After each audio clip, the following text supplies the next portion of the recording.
Hello and welcome to Buncey Cast number 7, and once again it has been another dramatic week in the Premier League, but I will be focusing as always on Fulham Football Club. And we were away to Brighton and Hove Albion, and going into that game I thought that we could probably get a result out of that game, and I'm going to start off with the lineup. So in goal we had our number 1 Marcus Bettinelli for the second week in a row. At left back, moving across from centre back, was Maxime Lemerchand, more on that later. Starting for the first time in the Premier League was Alfie Mawson. Next to him we had Dennis O'Doy. Next to him at right back, Timothy Fosu Mensah. And we had a midfield 3 going into that game with Jean-Michel Seri, Kevin McDonald and Zambo Anguissa. And our front 3 was Andre Schürrle, Alexander Mitrovic and Luciano Vietto. And that does sound like a very strong lineup, apart from one player, which for me is O'Doy, because once again, I'm just going to say, I don't think he's a Premier League starting centre-back. I think we should probably start Callum Chambers over O'Doy, or maybe Tim Ream once he's back. We just can't really be playing O'Doy in the Premier League as a centre-back. I wouldn't mind so much if it was a left-back or right-back, but because he's just like small, I don't think he works in the Premier League. But anyway, what we were lacking from that game, which obviously was a 2-2 draw, we sadly did lose that 2-0 lead. But what I think we were lacking from that game, first of all, was Thomas Cairney. As he was out injured, I think we were lacking a bit of attacking creativity from Cairney. Obviously, Zambo Anguissa is a bit more defensive-minded, and I think we were definitely lacking that Thomas Cairney pass, because often Cairney is the assist of the assist, and he creates the chance that creates the goal. But then, obviously, Anguissa did have a very good performance, but he just is more defensive-minded than Thomas Cairney. Although Anguissa did have a very nice pass to Jean-Michel Seri, which then set up Andre Schürrle's goal, I do think that Cairney brings a lot to the side, and I think once he's back from injury, we should definitely bring him back in the side. But it's always good to have rotation, because we need Kevin McDonald ideally starting because of his leadership. But Anguissa is very talented, and sometimes against teams you can't have Seri and Cairney because they're both very attacking, and you need another defensive midfielder. So that's where Anguissa can step in, which it was good to see that. But I think again against teams like Brighton, we should have like Cairney and when he's out from injury. But anyway, Mitrovic, once again, he gets a goal in the Premier League. Well, he's on like 4 now, 4 in 3. That is magnificent. Obviously, he's doing great for us. I think he's top joint goal scorer with Mane. And it's good to see Mitrovic up there. Andre Schürrle getting his second for the season. Good to see him getting a goal again after his amazing performance last week. Jean-Michel Seri with a assist to Andre Schürrle, which was a scoop over the top. Very nice assist. Luciano Vietto, I'm not too sure he had a brilliant performance. Obviously, he did give away a very, very bad penalty. Obviously, it was a very lazy challenge, I thought. There's so much more he could have done with that. It was just lazy bringing the player down in a box where he did give away the penalty, which Bettinelli made a very nice save from. And Bettinelli had a very good performance, I thought. We can't ask a lot more. Obviously, he saved a penalty. He conceded a penalty. And the goal that he did conceded, he was very well positioned. He perhaps should have done a little bit better, but it was a very good shot, and he did come close to saving it. We can't really complain too much at Bettinelli's performance. And I think that, at least for now, we should definitely stick with Bettinelli going into our further games, because we can't keep changing our defence, because otherwise they'll never gel, and we'll be going into games in like 3 weeks time with a team that still isn't gelled. Defensive though, a main point that I want to touch upon is Maxime Lemerchand being moved to left back, because I thought in recent weeks he was probably our most strongest centre back, and Joe Bryan has been pretty good at left back because he's never played in the Premier League before for Fulham. And I think he done pretty well at left back so far. So to see him out of the side seems quite harsh. And Maxime Lemerchand, I definitely think he's more of a centre back than a left back.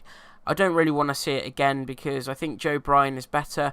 And why are we not just playing Ryan Sessegnon at left back? If we're going to have Schürrle and Vietto on the wide positions up top, then why move Lamarche to left back and have Odoi at centre back when we could have Odoi on the bench and have Lamarche at centre back and then have Joe Bryan out on the wide? I just don't understand that, because we got Mawson back now. So what we should have probably lined up at the back would be, if we're not going to play Bryan, then it should have been Ryan Sessegnon, Alfie Mawson, Lamarche and Timothy Fosu and Mensah. I don't really want to see Odoi going into further games because he's just not a Premier League centre-back.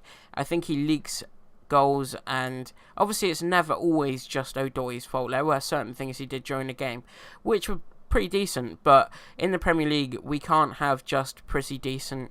We need a good back line that is going to get us through games, because again we have conceded another 2 goals, and we are conceding a lot of goals at the moment as well as scoring, but obviously we need to start keeping these clean sheets, because if we keep conceding goals then teams are going to be coming into games against us expecting to get points. And obviously it wasn't a bad result against Brighton, 1 point. Before the match I probably would have taken a point from the game, but because of the way we got that point after being 2-0 up, it does seem a bit more hard to take.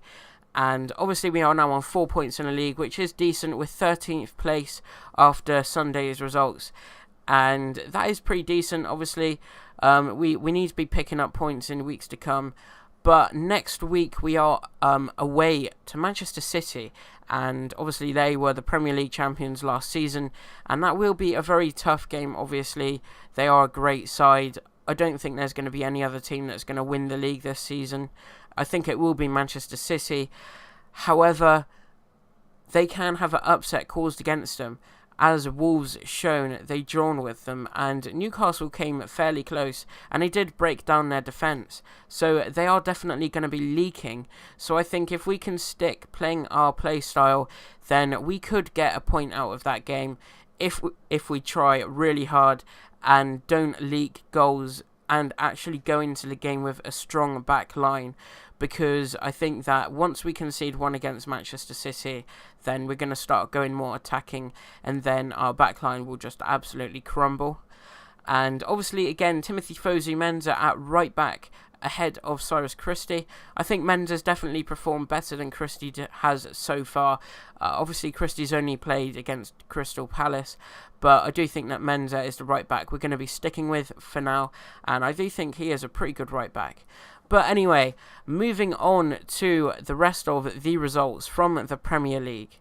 On match day 4 of 38, Liverpool beat Leicester City 2-1, continuing their unbeaten run.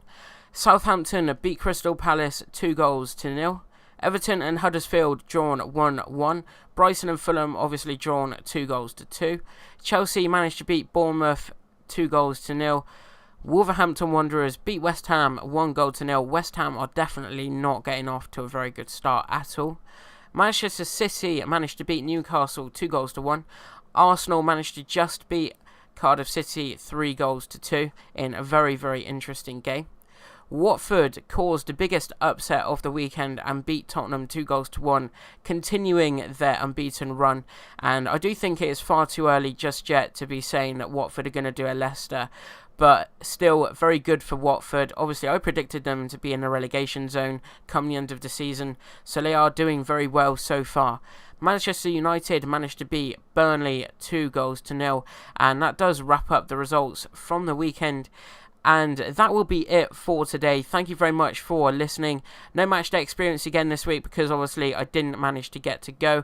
I probably won't be going to another Fulham game for, well, at least between the end of September and the end of November. Anytime between then will be my next game.